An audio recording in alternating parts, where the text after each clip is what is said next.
Hello guys, welcome back to our channel Easy Fix Tech Tips.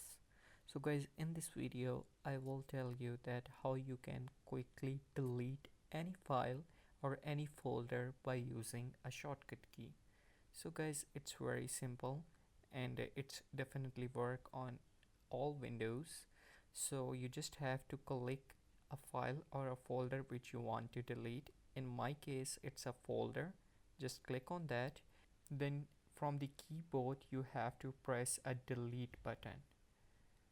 By doing that, your folder will be gone. So guys, that's it for today's video.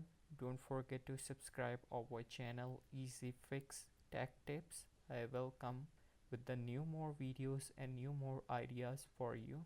That's why don't forget to subscribe our channel Easy Fix Tech Tips. I will see you in the next video. Have a great day. Bye bye.